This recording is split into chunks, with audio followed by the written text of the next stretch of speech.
see me and hear me, please let me know if you can.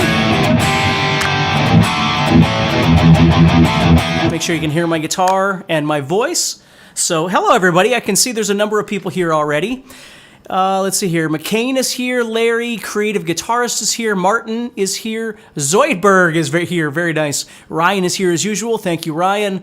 Levi is here, and very cool. Zoidberg says, I'm making an arrangement of Stand By Me with a simple solo, and dude, I'm so stoked in how it's turning out, which is so awesome. Hey Jason. Hey everybody. Hey Randy. Can you guys let me know, can you hear me okay? Just throw me a yes if you can hear me okay. All right? Polaris is here. Perfect. Awesome. Eric is here. Very cool. Phil is here. And Jay is here. How you doing, buddy? Haven't heard from you in a little while. Glad you're still doing your thing. That's awesome. Cool. All right. Here, fine. Awesome. Okay. Okay, so let's go ahead and get started. There's a couple things I want to talk to you about today.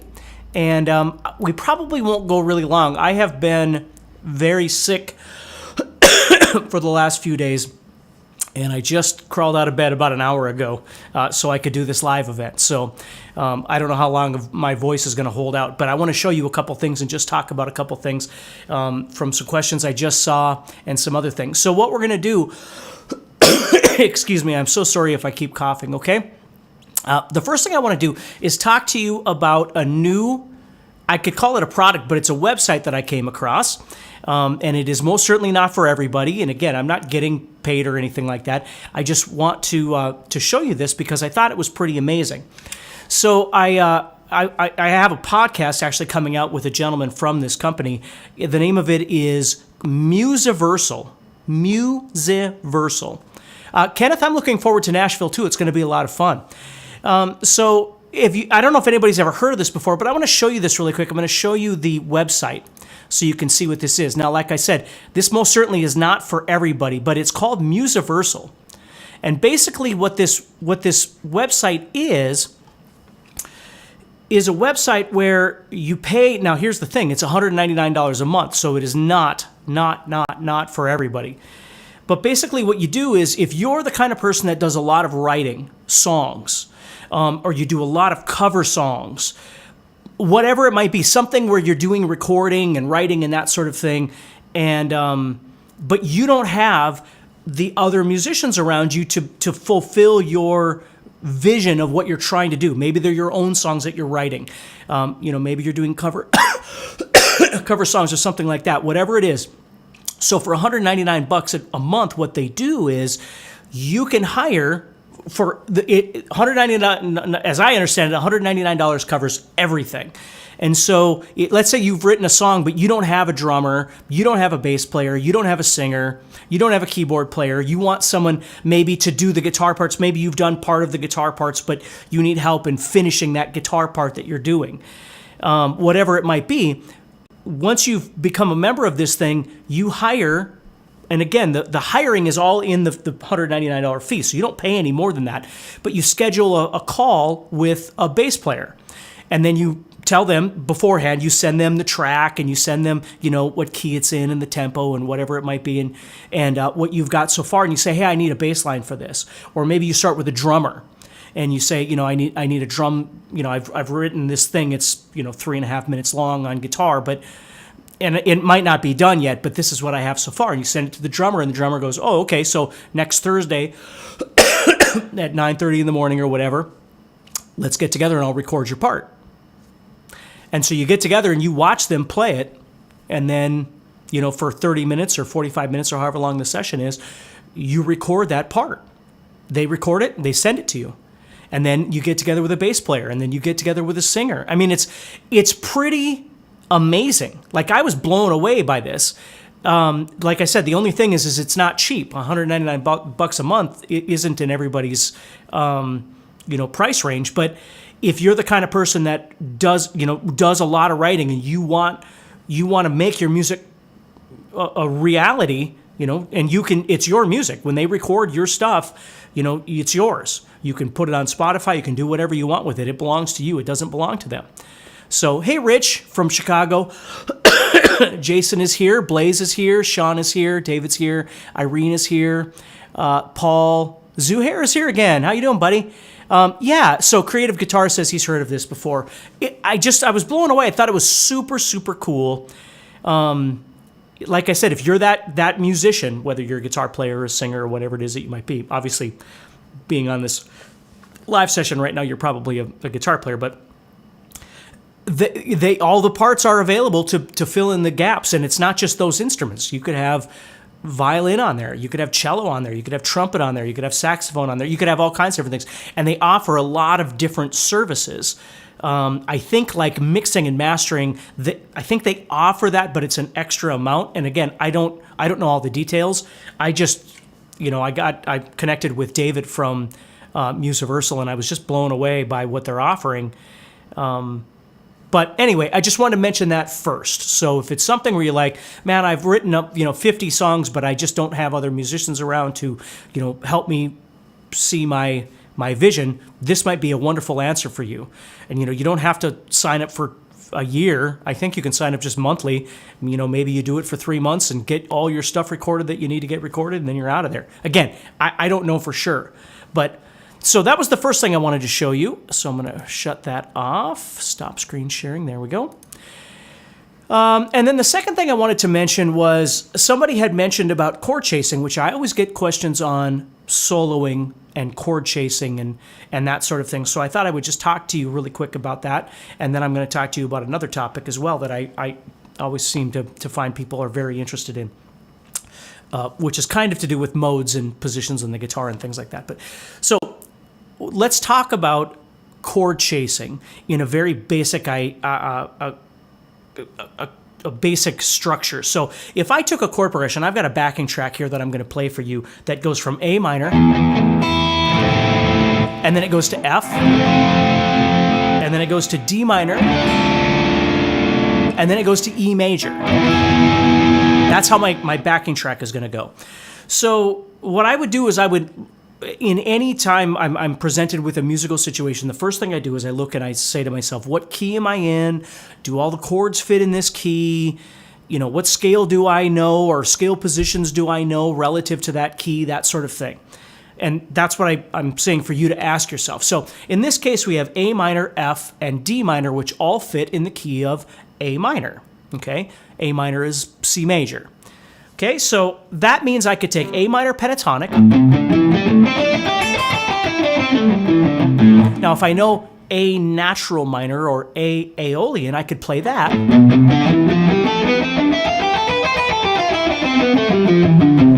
And again, in any position on the guitar that works for me. I don't have to just be in this one position, but I'm just showing you as an example. So when you go to solo, what happens a lot when you first start learning how to solo is you kind of just move around in that position, whatever you know on your fretboard, so I'm in the key of A minor and I know this scale, but I only know it in this position or these two spots on the guitar or something like that, right? That's usually where you start. And so, most guitar players would start by just kind of moving around, or what I call meandering through those positions, which is great. It's a wonderful place to start. But when you really want to start trying to make true connections, the most important thing is that you start adhering to the chords as they're going by you. You make some sort of a musical connection to those chords. And again, there's 1,000 ways to do this, but I just want to show you a very simple way of thinking about it. So if A minor is being played, and I know I've got my A minor scale in whatever capacity it works for me, pentatonic, diatonic, whatever. So I'm going to use diatonic. So I've got A natural minor.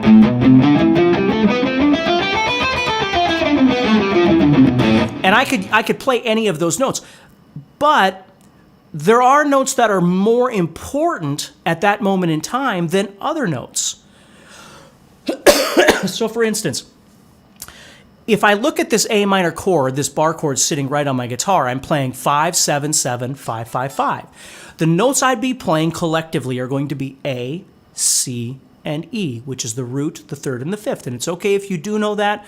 It's okay if you don't know that, but that's what I'm playing. So more importantly, at this stage in my soloing, is that I can visualize this chord sitting over the top of the scale position that I'm playing in at that moment in time as well. So they're both laying there in that same spot. So some of the notes of my scale match that chord, and some of the notes don't. The notes that match the chord, the notes that are part of the scale and part of the chord, we call chord tones. The notes that are part of the scale but they're not part of the chord are what we call non-chord tones. And quite simply, a chord tone is going to connect easier and sound more like home, where a non-chord tone has the possibility of sounding more dissonant. Okay? It has a bit more stress to it. So if I play an A minor chord and I play this,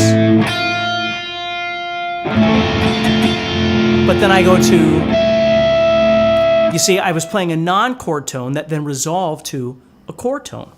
So one thing that you get used to doing when you first start learning how to do this is visualize your whole scale, use whatever it is you want to use, but learn to kind of direct your movement towards something that connects to that chord.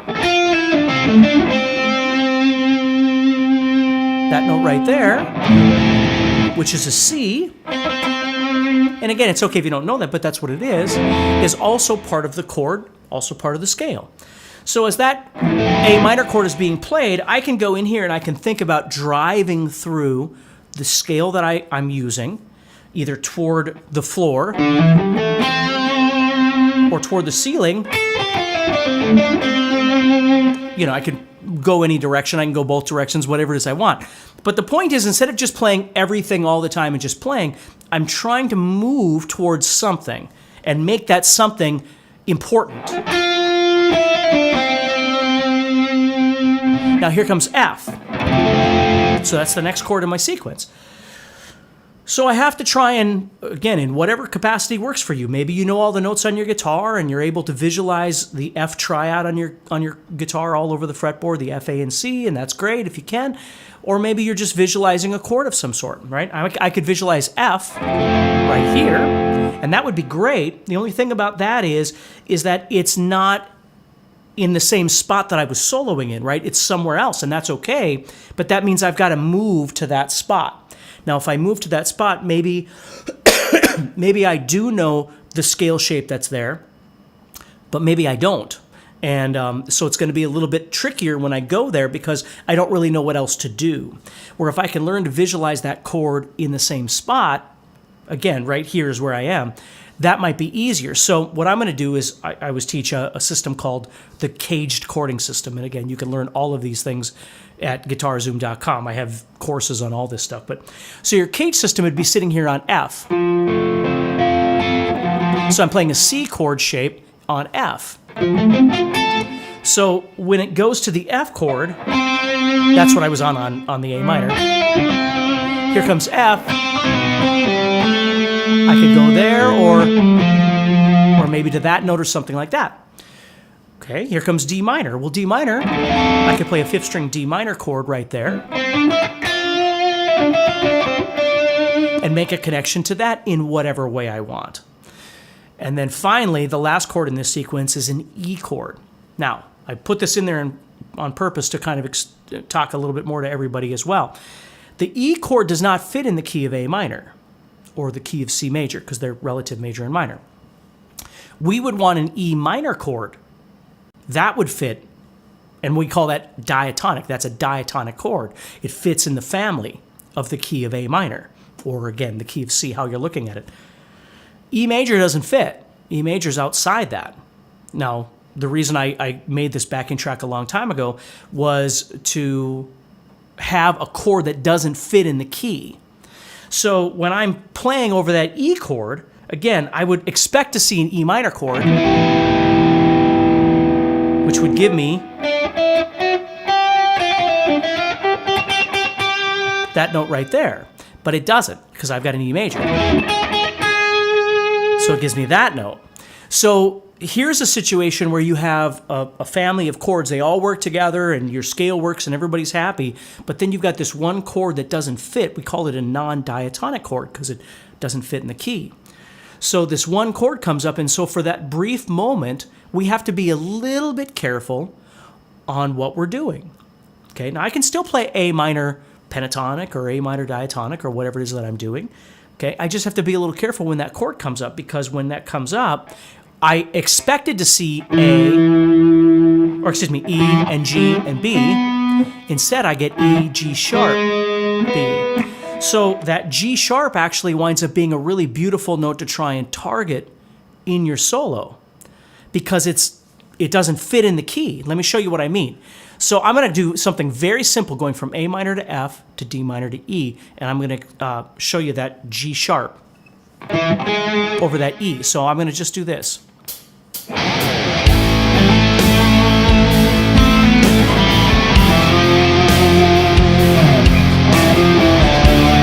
here it comes.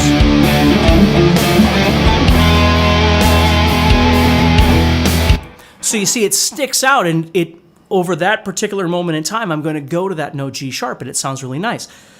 Now, there's a million ways I could approach this, but when you first start learning how to play like this, the most important thing is don't get overwhelmed with too many thoughts. Like, don't think, oh, I got to know my whole fretboard, and I got to know all the notes on my guitar, and I got to know where all the chords are on the guitar, and all these different kinds of things. All of that may be true, but you don't need all of that in this one moment, right? The most important thing is just that you try and start making some basic connections. The easiest way to start doing this is just to go to the root each time. So you have A, F comes up, D comes up, D minor, and then here comes that E. I could just go to the E, just something very small and basic like that. And then all the scale is then doing is allowing you to drive from one note to the other, in this case, the roots, right? So, you don't just have to play A and then F, although you certainly can, but you can use the scale to drive you, and then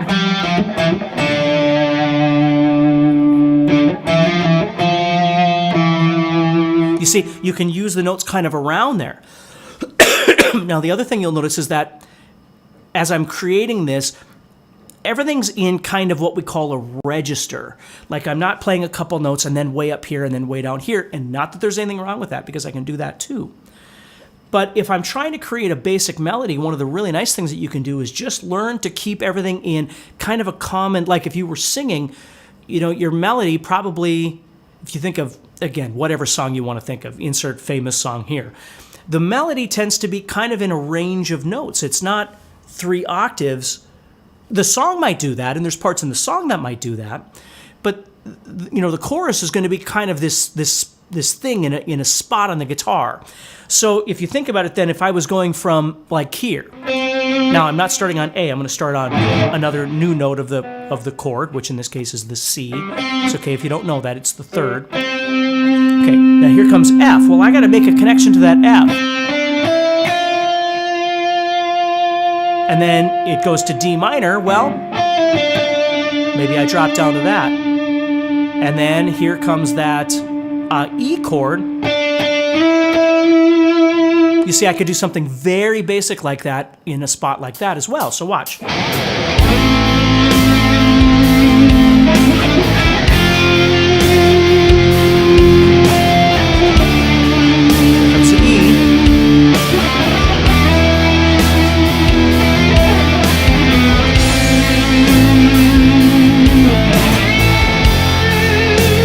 Comes D minor.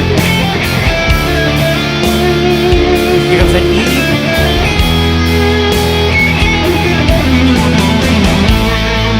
So when you start learning to think like that, and it takes a while to get used to, excuse me, it takes a while to get used to, but the more you do it, the easier it becomes, and it sounds more musical than just playing. Right? So that's what you really want to try and start learning how to do. So, in your daily or weekly practice routine or whatever it is that you have, you're developing your visualization and execution of your scales. And you're learning to visualize your chords across your fretboard, which again is why I highly, highly recommend that you study something like the Cage system. And again, I've got a guitar course that can help you with that. What's beautiful about that is you learn to see whatever chord you want anywhere on the guitar at any point in time, just like you would ideally want to be able to do with your scale. So if you're in the key of A minor, again, in an ideal world, we can see A minor across the fretboard. Takes a while. We don't have to be there right now, but we'll get there. And then you've got this cage system so you can see chords. So when A minor's coming, you can see it wherever you are. And then F is coming, you can see it wherever you are. And then D minor or whatever chords you want. And then you start learning to develop things like the register element I was just talking about, where you're trying to learn to think more like a singer would think, because they've got a range, but they've got a strong section of that range for that particular song where they're spending most of their time. And that's kind of what you want to think about a little bit. And you can move around and do different things. And at some point you can let go of this. You can let go of the reins and just kind of do whatever you want, however you want. And then you can come back to this again. That's another really great way of approaching soloing is, you can establish yourself, so to speak, as this melodic connection, and then you go off and do the fun lick stuff or patterns or whatever you want, and then you kind of come back to this. When I was growing up, the players that I liked to listen to always did that sort of thing. The Joe Satriani's and Eric Johnson's and everything like that. They would always do that. Is they would go off and then they would come back, and then they would go off and they would come back. So let's see here. Bill says, did you find useful to focus on a note that is not the root of the chord, especially when the bass player is focused on the root? Well, in general sense, Bill, the root is going to be the less exciting of your choices, right? Because they're the most obvious ones. That doesn't mean that they're bad by any means, because they're not. They're just fine. And it's definitely where I would start developing my understanding of a position, multiple positions, my fretboard, the connection of these chords and scales, that sort of thing. It's always good to start in square one and then build your way up.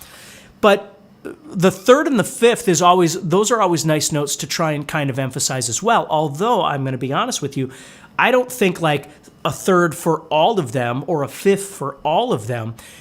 I concentrate more on the register. If you think about that register that we've got, that's what I think about more than whether it's a root or a third and a fifth as each chord is alternating. I think more about building that melody.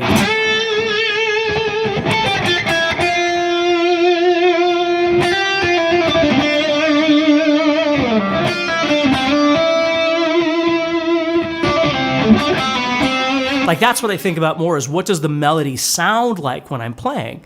You see, that's where I kind of focus on. So here's A minor, right? And here comes F. And then D minor.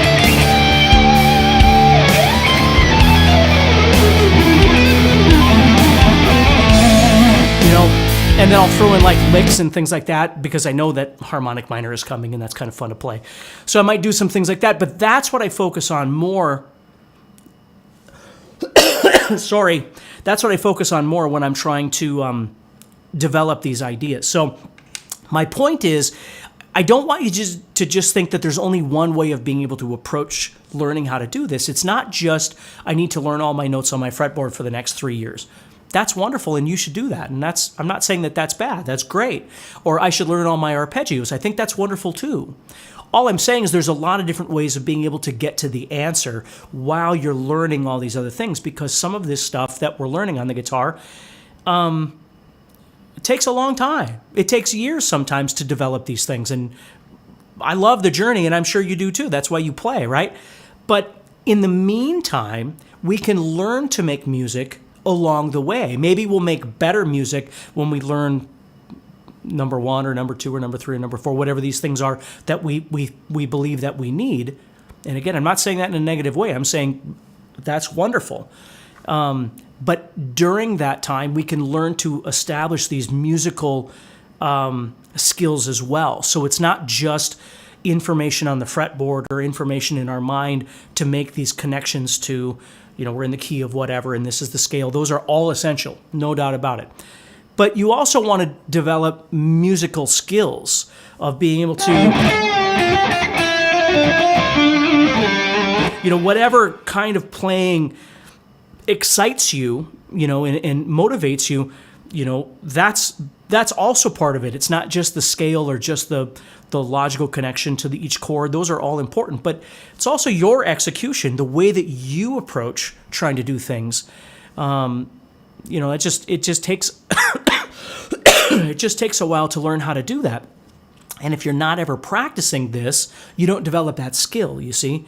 So the advice I would give you is start with something very slow and without a lot of chords, maybe a couple chords or 3 chords or something like that. Don't overwhelm yourself with really fast chord changes and chords that you have to think about, and you're not really used to seeing that on the guitar, because what happens almost every time to students that I've had is when they overwhelm themselves, they go back to automation. They go back to what they were doing before. And then they say, well, how come whenever I play it all sounds the same, and I'm always playing pentatonic and everything sounds the same? Well, that's why. Because you're putting yourself in a situation where the information is moving too fast for you, and your brain goes, I can't do this. So you just go back to the same old way that you used to do things. So the most important thing is find a jam track, wherever you like to get your jam tracks. Again, we have a bunch at GuitarZoom, but wherever you get jam tracks, find something that's really slow, or make your own. Find something that's really slow, that uses a key that you're comfortable with. Like maybe every day you grab the guitar, you tend to practice in the key of G, or the key of E minor, or the key of A minor, or the key of whatever, right? Whatever works for you. Again, don't set yourself up for failure by choosing a backing track that is in a key that you're not very comfortable with, which means your scale already you're going to be struggling with. The tempo is weird and the groove is weird. If you're always just grabbing a backing track that isn't in your element, that's great if you're trying to, learn how to crawl out of a hole, when things are uncomfortable. And I don't mean that negatively. Again, it happens where you're playing songs and you're like, wow, this is a really awkward key for me. We want to learn how to do that too. The question is, do you want to do all of these things at the exact same time? And most often the answer is no, because that's why you get frustrated. So if you choose something that's in a key that you're practicing, make it all line up so it makes sense. Hey, I'm practicing the key of G a lot, or I'm practicing the key of A minor a lot. Then find a track that matches what you're trying to do, so it matches what you've been practicing anyway, and then work on that scale, that groove, those licks, and now this thing of chord chasing. Try and kind of put it all together. Let's see here. I use all different key backing tracks, but play the same thing. Well, that's the thing is you have to be careful on what your goals are, because so often as guitar players, we get lost in the weeds of development, and we forget to try and develop our musical skills, not just our scale skills and our theory skills. And, yes, we need all that. Again, there's no doubt about it. But we don't need everything before we ever get to the music. Because the problem is, like for players like me, and I'm sure there's a lot of you out there, I started playing, when I was a kid, I played songs that I liked. I didn't understand anything about scales and theory until I went to college, is when I kind of made sense of all that. But I played in bands and I played with other musicians and all that stuff without knowing any of those things, because I could make music. I just couldn't understand what I was doing, but I had the skills of being able to make music. I just couldn't get very creative when it came to solos and things, because I didn't know anything about scales. I didn't learn that stuff until a little bit later. Where a lot of players, they start just the opposite. They learn all these fundamental things, which I think is wonderful, because we need them. But they don't really develop a musical skill set, right? A creative skill set, because they keep waiting to master all of these fundamental skill sets first. And all I'm saying is you got to find a balance between those. You don't just want to keep waiting until next year's the year, it's like playing on stage, or playing with a band. Oh, next year I'm going to do that. Well, let's make it this year. Let's make it next month. Right? Let's start learning how this whole process works, and then maybe that information will tell us more about what fundamentals we should actually be practicing as well. What's more important to our journey than some of the other things? Maybe once we start breaking that open and we look and go, oh, so I can see how this would be really valuable now that I'm playing with these musicians. I can see how this could become something that's very valuable to me, where before I was always practicing this thing, which is great. But I can see now the value of what this is, because I'm in a different place in my playing. And so that's what I want you to be thinking about a little bit. I tell you, I'm going to have to stop because I'm going to start coughing really bad here, but hopefully that helps you a little bit and gives you some insight into some things to think about a little bit, all right? So do me a favor if you can, wherever you are, whatever platform, if you could follow or share or something like that, I sure would appreciate it. And just always remember, you can always head over to GuitarZoom.com and check out our courses and things like that. And you can find me, most of the time I'm on Facebook. I have YouTube and Instagram and stuff, but I tend to be on Facebook most of the time. So anyway, everybody, I want you all to take care, stay positive, and of course, keep practicing. Try and find ways to stay motivated. I know it can get frustrating sometimes, but I never want you to quit playing. You know what I mean? You just got to find a way of doing it that works for you, okay? So everybody